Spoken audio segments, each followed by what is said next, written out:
Okay, so we're next going to talk about, stored procedures as this next topic is such a key component. In fact, in the end, much of your work will be done writing stored procedures. And I'll probably mention this again multiple times, but quite often in the real world, you'll set up your system so the only thing exposed to the client application will be stored procedures, right? That's done for security, among many other reasons. You probably don't want to have a client application be able to directly access any tables, right? For security, if nothing else, okay? In fact, they don't even need to know what the field names are, technically speaking, right? You can expose everything through stored procedures and hide all the schema behind that, and that's what we're going to be learning to do in the next little while here. But we have to start with the basics of what is a stored procedure, et cetera, et cetera. So, basically, in general terms, a named collection of TSQL statements, right? Encapsulating repetitive tasks, sure, right? We have variables, we can have conditional execution, all the powerful programming features we're learning in most other languages are possible in here as well, right? They perform operations obviously in the database. Procedures can call other procedures, so you can have them building upon each other. And they, by default, just return status values indicating success or failure, but through output parameters and other means, they can return data in multiple different ways and forms, right? So basically, in terms of advantages, as I said, you encapsulate all the functionality, okay? You can hide all the details of the tables, security, performance. For one thing, it's great to be able to write a select statement or inserts and updates and so on, right? Then you go to run it, and the system itself creates an execution plan first, right? But that takes some time defining its execution plan, and then it carries it out. Well, with stored procedures, all the execution plans will be cached, right? So it already knows the most efficient way to carry out the commands in your procedure. So you get a definite performance improvement as well by making stored procedures themselves. And because you're minimizing the amount of data that has to go back and forth, just parameters needed for your stored procedure, and they are set up to return just the information needed, it tends to reduce the load on the network at the same time, right? Now, what's the difference between a stored procedure and a function? Very little. They don't have to return anything, although sometimes you'll check that status, right? They can both make changes to the data, okay? Can set up multiple output values, can use transactions, can use try-catch logic, right? The main thing about a function is a function can be used inline, okay? And that's inline functions are often the most common ones that we'll use. Whereas a stored procedure doesn't return a specific value in the same way an inline function does. So, the stored procedures are kind of more flexible, but for specific circumstances, a function is exactly what you need. Experience very quickly, you'll catch on to when you reach for one versus the other. Okay, create procedure, big surprise there. And you'll have parameter lists because we do allow parameters here. They can be input or output parameters. And then your program statements that make up the body of the stored procedure itself. And the whole thing gets compiled into an object, execution plans get cached, and away you go, right? Okay, so there's some real quick, simple examples, okay? Something like overdue orders. Now sure, you could just write the select statement and execute it whenever you want, but encapsulating in a stored procedure will give you better performance and convenience. You could just call the stored procedure when you want it to execute. Pretty simple command inside. Notice there's really no parameters here. You don't have to pass anything in, okay? Nothing gets passed out, but the result of running the select statement will be returned, right? So you're going to select all the orders where the required date is before today's date and it hasn't shipped yet, right? So those are overdue orders by the logical definition of how it would work in most systems. So that's just a real simple example of a procedure. Does an important task for you, encapsulates a common bit of functionality you probably want to call on repeatedly, and at the same time there's no parameters or anything complicating the situation as a very simple example, right? Now once you've made the procedure, we call it with an execute command, which can be shortened to just exec if you want, okay, instead of saying the whole execute itself. Schemas. You've talked about schemas up to now. What's the default schema in any database? You see it all the time on the screen. 3 letters. Begins with D and ends in O. DBO, database owner. You see that all the time, DBO dot, right? But you can create your own schemas and organize when you start getting huge numbers of objects in your database. Sometimes you'll make up a schema and then organize them into schemas and so on and so forth. But by default, everything is just DBO. And if it's in the default schema, you don't need to specify the schema name, which is why most of the time we can just give the procedure name and then pass the parameter value list, right? Now, there's a couple of ways, of course, to pass parameters, and this is very much the same as many other languages that you have used or are going to use, but we'll get into the parameters more in just a moment. So a very simple stored procedure, our overdue orders, could be called with a very simple command like this, and that's all there is to it, right? Okay, now if you're going to alter and delete, we can, of course, say alter, drop, and away we go, right?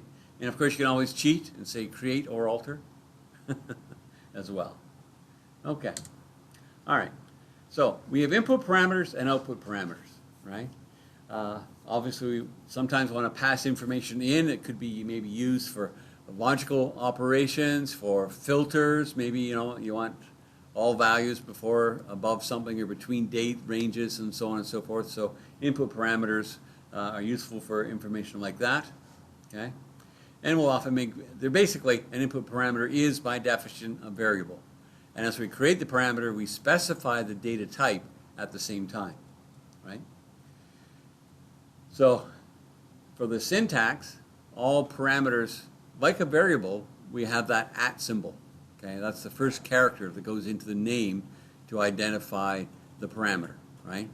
So, if you're going to have a start date parameter, you'd have the @ symbol, start date, right? Data type, okay? And you can optionally provide a default value. So if in a calling execution of a stored procedure, a value is not passed for a given parameter, you can define a default value to be used instead, right? Okay. Always a good idea to test parameters, okay? Make sure that they're valid and not outside of a range that should not be allowed, things like that. We don't always need default values, but in some circumstances they're very, very useful. And the default value could even be null, okay? It could be a constant. There's a limit, though, on what you can provide as a default value. Pretty much constants is what you're after, right?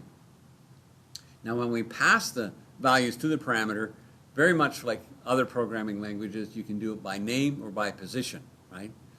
So, for example, if this procedure here, year-to-year sales, there's 2 parameters, okay, both of type date time.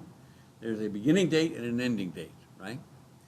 So you don't have to specify when you call this, as you'll see in the next slide, right? We could just pass in one date time, comma, and the next date time value. Of course, date times go in those single quotes, right? That's how we do it in all SQL. So you don't have to give a name, but you optionally could. You could say date time equals and then pass the value. That way you can do it in any order that you like, right? So a simple example here. We pass in the dates. We're doing that test. We're making sure that we actually have valid values for the beginning and ending date, that neither one is null, right? And if there is a null value passed for a date, we're going to raise an error and just return. That's it. We're done. So we exit the stored procedure at that point in time, and nothing is actually done in the code that follows. Otherwise, we execute a select statement. Now, not every stored procedure will execute a select statement, but when it does, that data gets returned almost as a byproduct of running the stored procedure, you might say, right? So the select statement there, you can see very clearly in the where clause is using our values between the beginning date and the ending date, right? So just a simple example of a parameterized stored procedure, right? Now, different one in this case. Let's talk about named input parameters, right? This is an add customer. The idea is we're going to create a procedure for adding a customer, which is obviously going to do what kind of a query? An insert query, right? Yeah, exactly. So we need Okay, it's a fairly big table here, this customer table. So we need to have a parameter for every field, for every value that's going to be used in the insert statement itself. Now notice that a lot of them have equals null because they aren't required fields in the table itself. They are allowed to be left null. In fact, the only two that are required here is customer ID and the company name. Everything else is optional, so to speak.